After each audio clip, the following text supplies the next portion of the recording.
C'est-à-dire que Saturne il crachait des boules, on pensait que c'était du poison, mais quelques secondes après, on s'est rendu compte qu'en fait, c'était pas du poison, mais bel et bien des boulets explosifs, entre guillemets. Donc ça, c'est des petits indices laissés par Oda qui sont très subtils et qui montrent qu'en fait, il maîtrise pas qu'un seul pouvoir.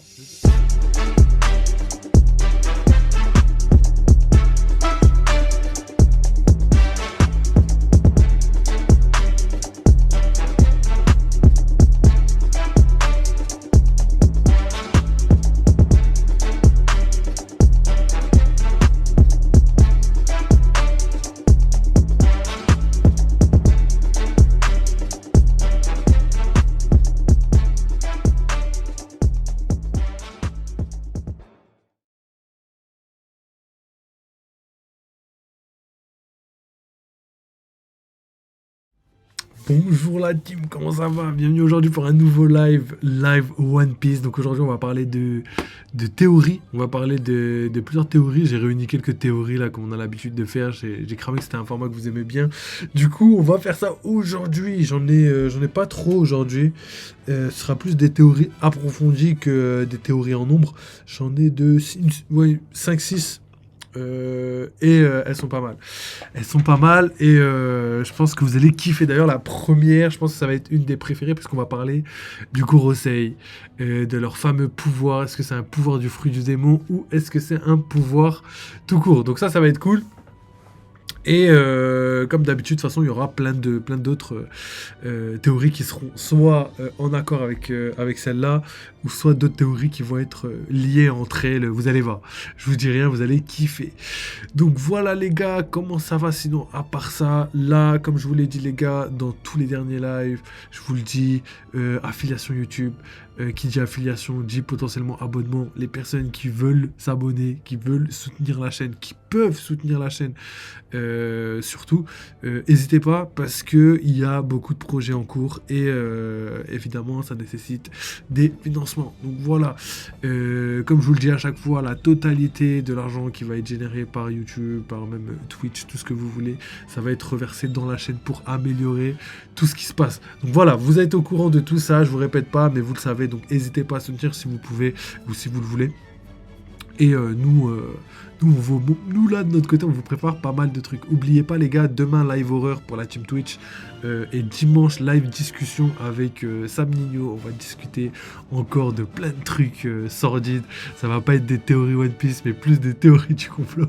Donc il y aura pas mal de trucs. On va aussi peut-être discuter management, investissement, peut-être l'histoire de certaines entreprises, des trucs sordides qui se passent dans l'ombre un petit peu. Donc ça va être plutôt pas mal. Et il y aura, je crois, une petite rubrique sur les ovnis. Donc voilà tout ce qui se passe en ce moment. On part directement sur la première théorie. Et la première théorie, les gars, comme je vous l'ai dit, ça va être le Gorosei.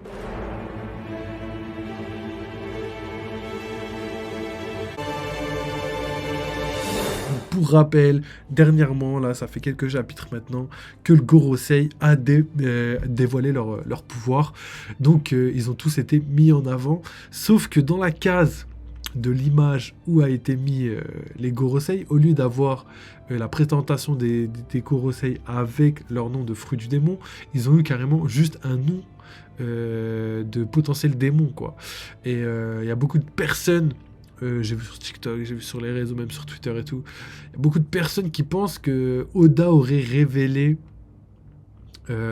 justement la nature des pouvoirs du Gorosei. Du coup on va en parler et on va faire les mecs un peu au centre, tu vois. On va essayer de mettre tous les points positifs d'un côté et les points qui pourraient invalider cette théorie de l'autre côté. Donc le Gorosei. Donc effectivement la première info c'est que tous les fruits ont été nommés sans le Nomi, tu vois. Par exemple Yami Yami Nomi, etc. Il y avait plein de trucs sauf celle-là. Et c'est ce qui a directement fait tilter les fans. Et d'ailleurs, nous, si vous êtes habitués sur la chaîne, on avait déjà théorisé ça il y a très très longtemps. Et d'ailleurs, pour rappel, moi j'ai une intime conviction, c'est que soit tous les Gorosei ont un pouvoir du démon avec Im-sama, même pour être plus précis, tous les Gorosei ont un pouvoir du fruit du démon, mais pas Im-sama, forcément pas. Ou soit tous les Gorosei plus Im-sama ont les pouvoirs d'un démon tout court, tu vois. Moi, je le vois comme ça. Pour moi, il y a forcément un démon réel à l'origine des fruits du démon, tout simplement. Et il y a Tonton Bar qui nous a rejoint. Tonton Bar qui va parler théorie avec nous. Je sais qu'en plus, t'aimes bien ces petits formats où on discute théorie. Et justement, on va parler de plein de trucs. Donc, n'hésite pas, hein, si jamais t'as des théories et tout. Je sais que toi, t'étais calé. D'ailleurs, je crois que tu m'avais envoyé un message. Et on dirait regarder au pire tes petites théories. On les avait pas toutes faites la dernière fois. Heureusement, je m'en suis souvenu, on fera ça. Donc, pour revenir au Gorosei, qu'est-ce qui nous fait penser que c'est pas des démons. En fait, on n'a pas beaucoup d'informations pour invalider le fait que ce soit des fruits du démon ou pas des fruits du démon, mais on a quand même quelques petits trucs qui nous font penser que, au final, ils auraient juste un fruit du démon. Donc, premièrement, c'est la mécanique. C'est-à-dire que la mécanique du Gorosei, au niveau de leur forme, elle est très très ressemblante à un fruit du démon. C'est-à-dire qu'on a un mode normal, un mode monstre, un mode démon, on va l'appeler comme ça, et un mode hybride. Donc ça, c'est quelque chose qui appartient à tous les fruits du démon. Donc on pourrait se rapprocher de quelque chose qui est un fruit du démon, entre guillemets.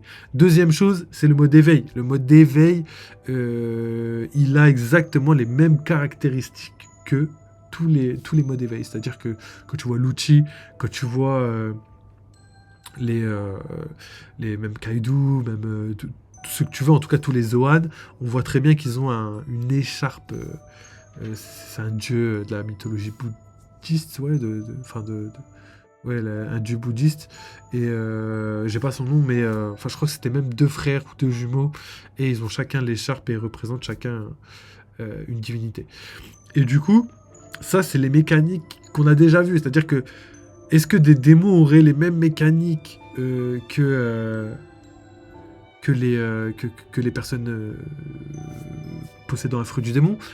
Potentiellement pas. Tu vois, c'est quelque chose qui nous fait réfléchir et qui nous fait penser à l'un ou à l'autre.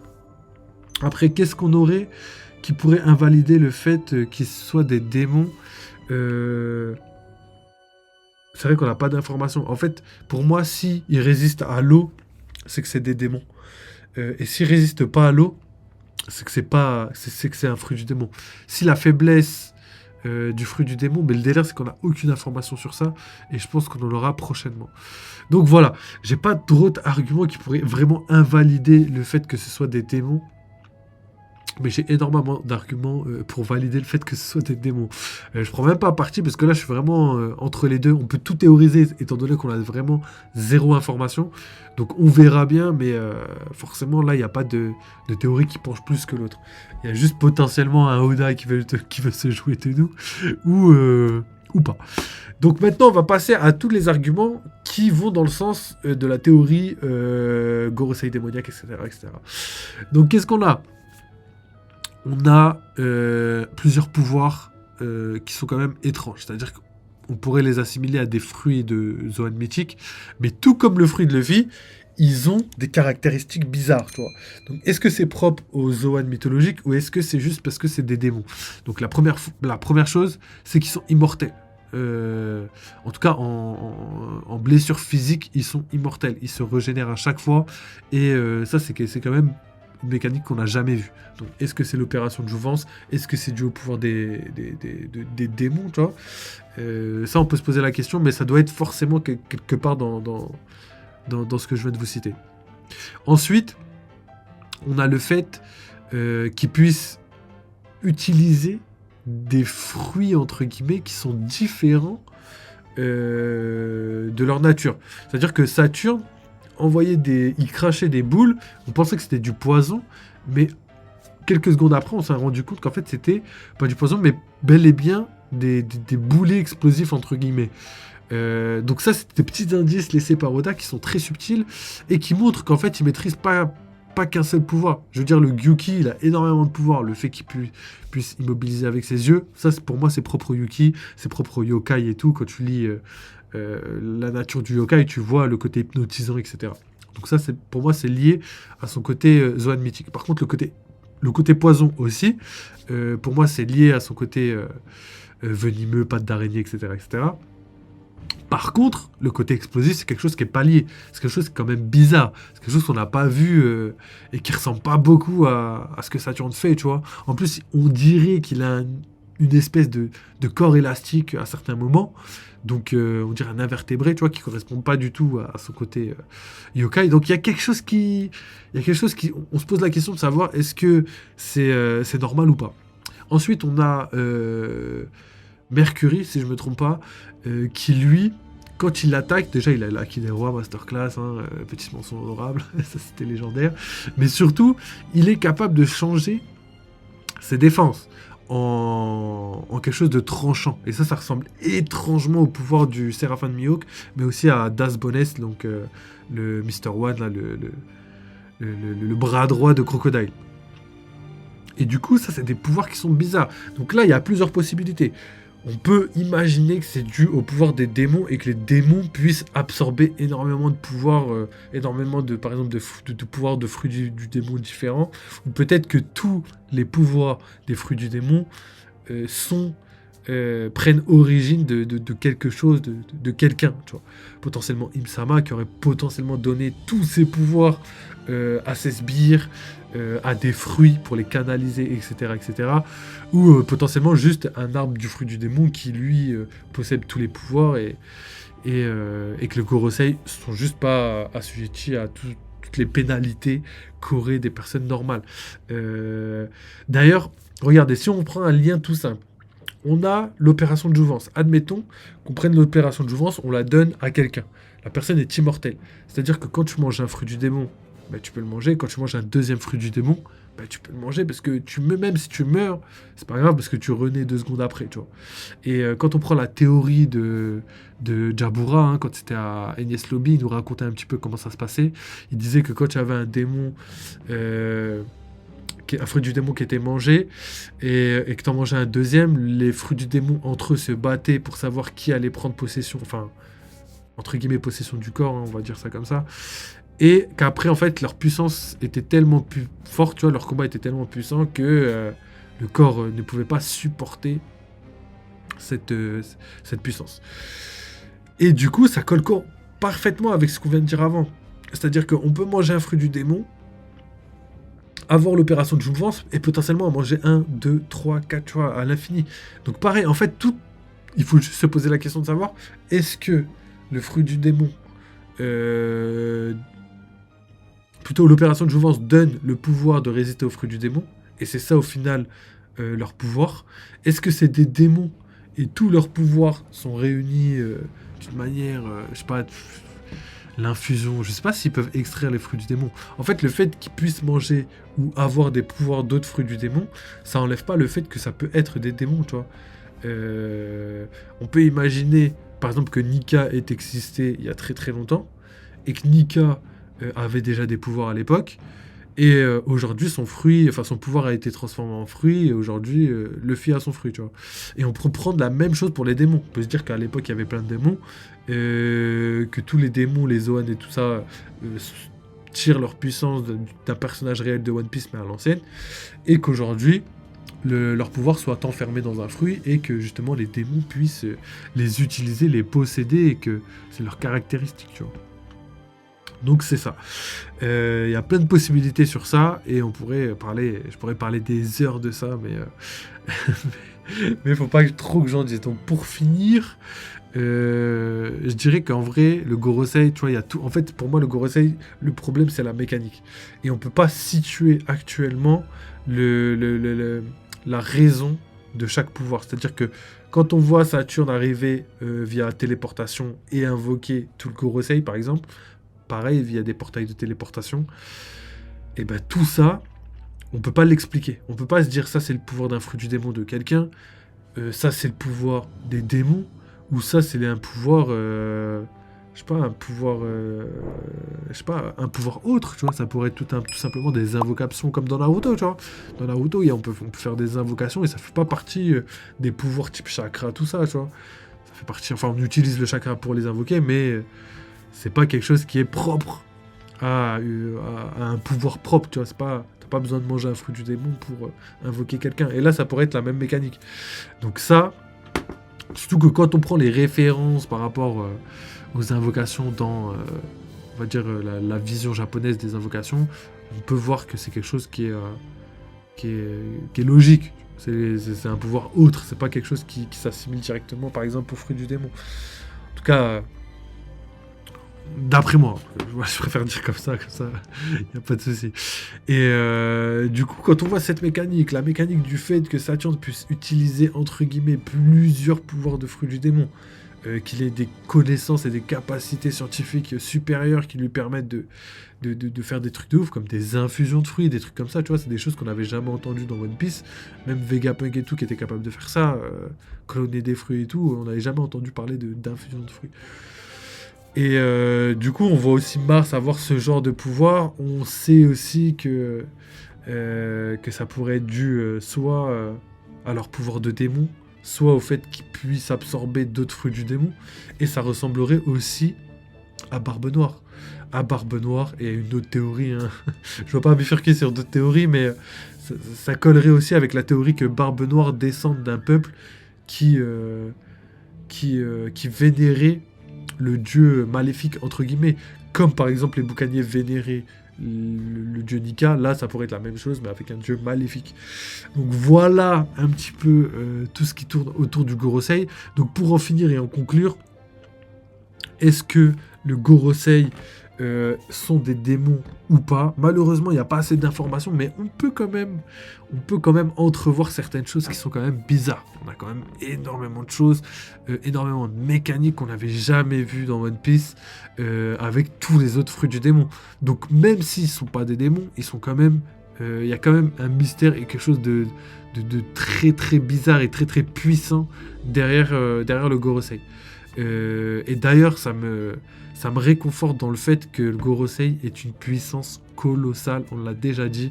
On l'avait déjà dit, comme quoi la défense d'un des membres de Gorosei est colossale et est carrément supérieure à un empereur. Leur défense, leur longévité, leur résistance et endurance plutôt, voilà. Elle est largement plus puissante qu'un empereur. Et ça ne m'étonnerait pas que leur attaque, d'une certaine manière, puisse être aussi forte qu'un empereur. C'est-à-dire que potentiellement, elle serait pas aussi forte que quelqu'un de très fort, genre, je sais pas moi, Shanks ou quoi, tu vois, en termes de dégâts propres, c'est-à-dire sur une attaque, mais je pense qu'ils ont peut-être que leur pouvoir réside plus dans des dégâts de zone, dans des dégâts d'empoisonnement, etc., etc., ce qui ferait d'eux une puissance colossale en termes de dégâts pendant une guerre, tu vois, par exemple, contre plus des centaines de milliers de personnes, mais qui serait pas puissante, enfin suffisamment puissante pour battre quelqu'un en one shot avec une seule technique, tu vois. Après je dis ça, mais moi je parle je parle que de ce que j'ai vu, c'est-à-dire que pour moi je parle de Saturne. Après pour les autres, je pense qu'ils ont quelque chose à cacher, et depuis la révélation de l'Aki des Rois contrôlé par Saint Marcus Mars, non c'était pas lui, c'était Walkyrie, je suis agréablement surpris et content parce que je commençais à douter là dernièrement. Ça fait très longtemps que je suis persuadé que les Gorosei ont la puissance d'un empereur, et je commençais à douter juste de leur puissance, hein, pas de leur défense, mais de leur puissance propre, brute, et là ça me réconforte parce que je pense qu'Oda a été très malin. C'est-à-dire que quand il a annoncé Kaido comme étant la bête la plus puissante du monde, je pense que ça peut être vrai, mais que les Gorosei sont pas très loin de sa puissance, mais que si on les réunit, et même individuellement, en termes de puissance de dégâts de zone, on va dire, potentiellement ils sont beaucoup plus forts que Kaido, mais peut-être pas en 1v1, tu vois, en mode combat lambda, tu vois. Donc je pense que Oda est très fort pour faire ça. C'est comme Mihawk épéiste, etc. Je pense que Mihawk à l'épée, effectivement, personne ne peut le battre, mais ça m'étonnerait que ce soit l'homme le plus fort de One Piece, tu vois, ce serait complètement débile. Donc voilà, tout ça pour vous dire que le Gorosei, force colossale, ne pas sous-estimer parce qu'on n'a pas d'informations. Et je dirais la même chose pour la révélation de savoir s'ils ont un pouvoir de fruit du démon ou que ce sont des démons. On n'a pas assez d'informations, mais rassurez-vous, il y a énormément de choses bizarres qui se cachent derrière le Gorosei qui pourraient valider aisément cette théorie, tu vois. D'habitude, Quand j'avalise une théorie, ça va vite parce qu'on a des infos, on a des trucs qui vont en contresens, on a des trucs bizarres, genre on se dirait ouais c'est pas ouf et tout, mais là il y a vraiment pas d'argument contraire, juste il y a des ressemblances avec d'autres fruits du démon, donc à voir si c'est de simples fruits, est-ce que c'est des mix de plusieurs fruits, est-ce que les démons peuvent manier plusieurs pouvoirs de fruits du démon, potentiellement, hein. Il y a plein de théories, mais voilà. Je pense qu'on va s'arrêter sur cette théorie, je pense que j'en ai assez dit, vous comprenez largement où je veux en venir, mais patientez, pour moi la seule chose que j'ai à vous dire c'est patienter parce que très prochainement, ça devrait, ça devrait se concrétiser. On devrait avoir des petites révélations. Donc vous inquiétez pas.